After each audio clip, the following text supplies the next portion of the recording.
राधे राधे, जय श्री कृष्ण। तहे दिल से आप सबका अभिनंदन करती हूँ। और आज जिस नए विषय के साथ मैं आप सबके सामने उपस्थित हुई हूँ वो है कि माँ गंगा का अवतरण आखिर धरती पर कैसे हुआ। पर उससे पहले चैनल को सब्सक्राइब अगर नहीं किया है आपने तो जरूर कीजिएगा, ताकि ये महत्वपूर्ण जानकारियाँ आप तक पहुँचती रहे। बोलो राधे राधे राधे।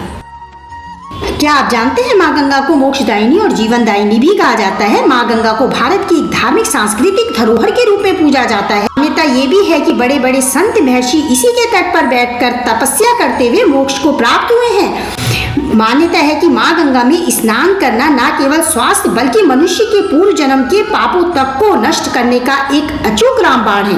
गंगा नदी का उद्गम हिमालय की गोद में बसे गढ़वाल के गोमुख स्थान में गंगोत्री ग्लेशियर से होता है। माँ गंगा के अवतरण के संबंध में अनेक पौराणिक और धार्मिक कथाएं प्रचलित हैं। पौराणिक कथा के अनुसार राजा बलि नामक शासक ने भगवान विष्णु को प्रसन्न करके पृथ्वी लोक पर अपना अधिकार जमा लिया था और स्वयं को भगवान समझने लगा था। अहंकार में चूर होकर राजा बलि ने देवराज इंद्र को युद्ध के लिए ललकारा। स्वर्ग लोक पर खतरा मंडराता हुआ देख देवराज इंद्र भगवान विष्णु से मदद मांगने पहुंचे। तब राजा बलि के उद्धार के लिए भगवान विष्णु ने वामन का रूप धारण किया। इस समय राजा बलि अपने राज्य की सुख समृद्धि के लिए अश्वमेध यज्ञ करवा रहा था, जिसमें उसने विशाल ब्राह्मण भोजन का आयोजन किया और उसे दान दक्षिणा दी। तभी भगवान विष्णु वामन रूप में राजा बलि के पास आ पहुंचे। बलि को यह आभास हो गया था कि भगवान विष्णु ही उनके पास आए हैं। राजा बलि ने जब ब्राह्मण से दान मांगने के लिए कहा तब भगवान वामन ने राजा बलि से 3 कदम जमीन दान के रूप में मांगी। यह सुनकर राजा बलि खुशी खुशी तैयार हो गया। तब भगवान विष्णु ने अपना विकराल रूप धारण किया। उनका पैर इतने विशाल हो गए कि उन्होंने पूरी पृथ्वी को एक पैर में नाप लिया। इसके बाद वामन भगवान ने पूछा कि वो अपना तीसरा पग कहाँ रखे। तब राजा बलि ने कहा कि मेरे पास देने के लिए तो अब कुछ है ही नहीं।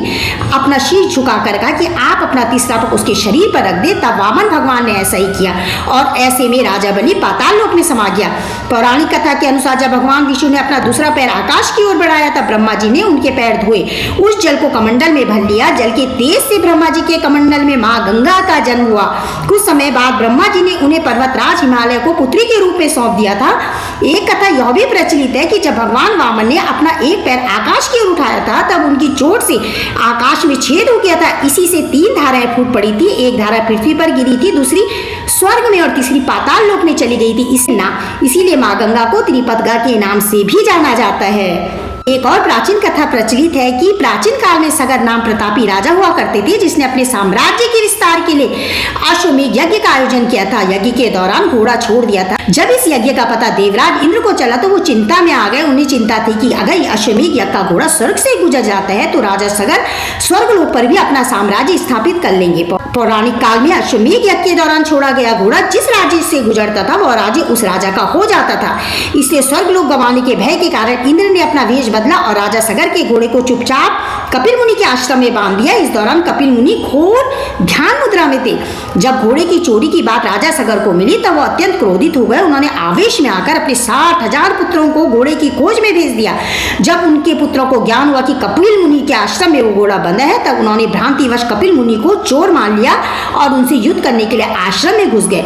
ध्यान मुद्रा में लीन कपिल मुनि को जब शोर सुनाई दिया तो वो घटना स्थल पर पहुंचे जहां सगर के पुत्र उन पर घोड़े की चोरी का झूठा इल्जाम लगा रहे थे। देव मुनि अत्यंत क्रोधित हो गए। उन्होंने क्रोध में आकर राजा सगर के सभी पुत्रों को अग्नि में भस्म कर दिया। उसके सभी पुत्र प्रेत योनि में भटकने लगे। राजा सगर के कुल में जन्मे राजा भगीरथ ने अपने पूर्वजों की आत्मा की शांति के लिए भगवान विष्णु की घोर तपस्या की थी। तपस्या से प्रसन्न होकर जब भगवान विष्णु ने भगीरथ को दर्शन दिया तो उन्होंने वरदान मांगने के लिए कहा।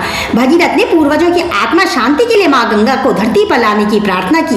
माँ गंगा मृत्यु लोक में आने के लिए तैयार नहीं थी, लेकिन उन्होंने एक युक्ति सोची और यह शर्त रखी कि वह अति तीव्र वेग से धरती पर उतरेगी और रास्ते में आने वाली सभी चीजों को भगा देगी।